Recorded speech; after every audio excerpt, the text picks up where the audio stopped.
Sa pagtatapos nga ng Clara 2026 dito sa lalawigan ng Aurora, kung saan ang lalawigan ng Aurora ang siyang host ngayong taong ito ng Central Luzon Regional Athletic Association Meet.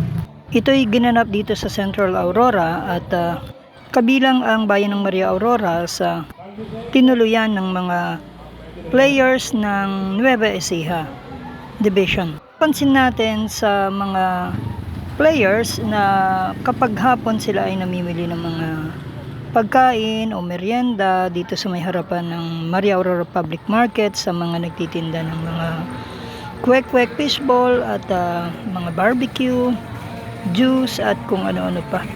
Na-interview natin sila at sila naman ay nasasarapan at nag-i-enjoy sila. Lalo na yung mga taga Lupao, Nueva Ecija na mga player ng mga volleyball at sangayon sa kanila sila ay natutuwa at napagalaman din natin na sila ay binigyan naman ng mga allowances na mga pangkain, pang merienda ng kanilang mga lokal na pamahalaan ng Lupao. So maliban dyan ang mga player na ito nung umulan ng malakas dito sa Maria Aurora Central School ay nagsipagligo sa buhos ng ulan sa playground o sa Max ground. Nag-enjoy sila sa paliligo ng ulan.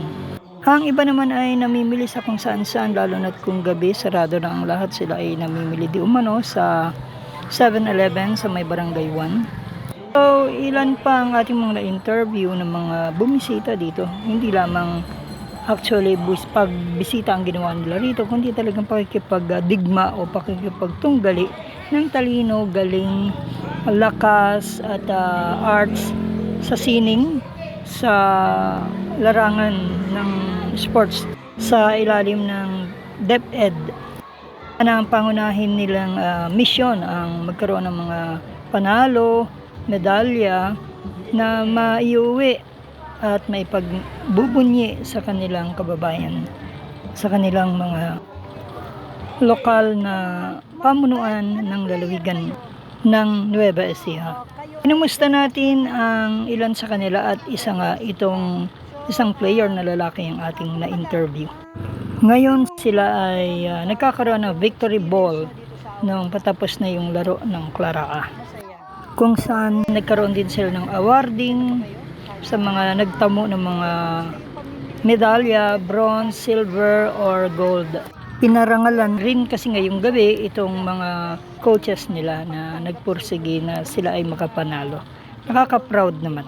I believe yung mga magulang nila, bagamat wala dito, hindi na nakita mga hindi sila nakasama sa delegation dahil nga di umano sa mga teachers, sabi nila ay mahal na ang mga gastos at naaabala pa kung sila isasama. Pero may ilang mga magulang nakasama rin. May mga magulang nakasama, na coaches and teachers din. So, yung mga ibang mga magulang na wala rito o kaanak, nandito ito ang mga pangyayari na ilan na masasaksihan nyo dito sa lalawigan ng Aurora. Nung ang inyong mga manlalaro, mga anak, kamag-anak, ay nagtungo dito sa lalawigan ng Aurora upang makipagtunggali sa pangalan ng inyong lalawigan ng inyong division ng Nueva Ecija.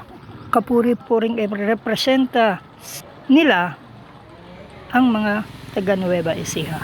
Hindi lamang sila sa parada, kundi sa pakikipagtagisan ng galing, pagsusumikap na manalo, na magkaroon ng may uwing alay na mga medalya sa kanilang lalawigan sa Nueva Ecija. Kaya't nakakapuri talaga, nakakapagmalaki. Hindi man nanalo ang iba, subalit nandun yung pagsusumikap nila na sila ay makapanalo, makapag-uwi.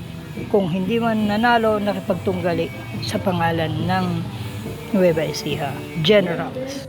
Kasama po rito yung kanilang mga Division Sports Officer na ating nakapanayam na rin at ilang pang mga teachers at mga kapwa players.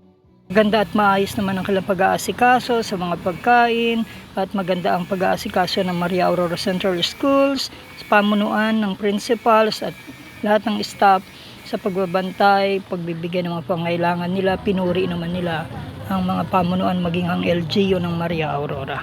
Pulis, barangay tanod, maging ang kabaitan ng mga tao sa paligid. nakapamasyal pa rin sila kahit kaunti sa ilang tourist destination dito at in-enjoy nila. Hindi na nila alam kung makakabalik pa sila. Ang iba naman ay nagkaroon na rin ng karanasan na makapunta rito upang magbakasyon o mag-tour, pero ang iba ay bihira lamang, first time. Di ba, may first name sila, tapos mayroon sa second name, di ba? Ang second name ni Sir Edwin, grabe. Ay, Bayat, anong pangalan mo? Luis Hernando Cesar. Luis Hernando Cesar na Junior po. Kumusta naman yung paglalagay nyo dito sa Claraan, dito sa Aurora? Maayos naman po, nakakapagpahinga naman po kami magputi, nakakatulog naman po. Yung klima, ano masasabi mo? Ayos lang naman po, medyo mainit lang po minsan. Mainit pa minsan, pero mas mainit daw sa Nueva Ecija. Apo, mainit po. Anong player ka? Anong nilaruan mo? Ano po, volleyball secondary boys. Oo, ang tangkad mo nga. Oo. Kumusta kayo? Yung volleyball, pang ilan kayo? Ano po, bali, Boys, secondary level, pang ilan kayo? pangilan po sa, Kumbaga, yung ranking na final na ba yon? bali, finals po namin bukas natin. Hopefully. Galingan nyo ha. Sino makakalaban nyo? Ano po, San Jose del Monte po. San Jose. Okay. Pero, alin ang laging parang nagcha-champion Ano po, ang Nueva Ecija? yung mga kakalabang, ay ano po yan?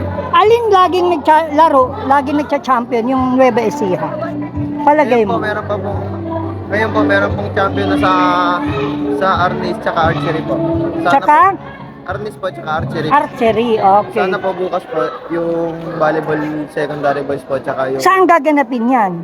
sa Dipakulaw po. Di pa kulaw, doon sa Lipit? Sa center po. Bagsakan o sa Palengke? Yung elementary po sa may Lipit po ata. Okay, Lipit, hindi sa Dipakulaw Central, ano? Apo.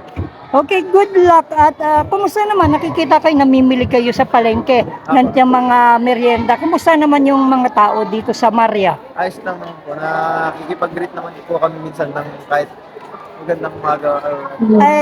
May nagustuhan ka na ba? May nakrasang ka dito? Wala pa naman. Wala na. May magagalit po eh.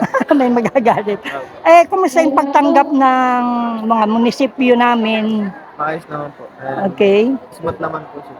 Yung school, yung Maria Aurora Central School. Ayos naman po, malinis naman po. Okay. Mababait din po yung mga tao. Ah, Tsaka maganda po yung pag-welcome po nila sa amin. okay. Hanap niyo ba yung mga masasarap na bigas na ihahain sa inyong hapagkainan? O nais niyo ring magtinda sa inyong sari-sari o rice dealer store? O mag-online rice business? Halina kayo dito sa Charan Ladya Rice Retailing na laging handang pagsilbihan at tulungan kayo.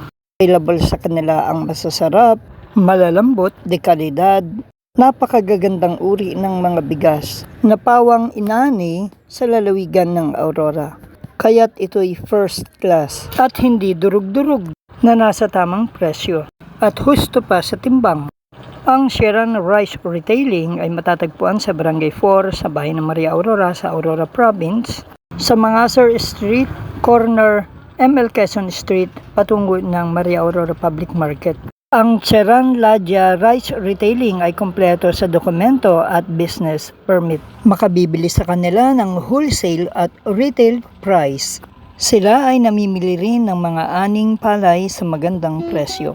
Maaari silang tawagan sa 0991-835-8153. Sila ay bukas mula umaga hanggang alas 8 ng gabi. So ano pang hinihintay nyo? Bili na! Tale as old as time, true as it can be. Barely even friends, then somebody bends unexpectedly. Just a little change, small to say the least. Both alike or scared, neither one prepared. Beauty. Para sa NSK News ng NSK TV Channel, Narciso Co reporting.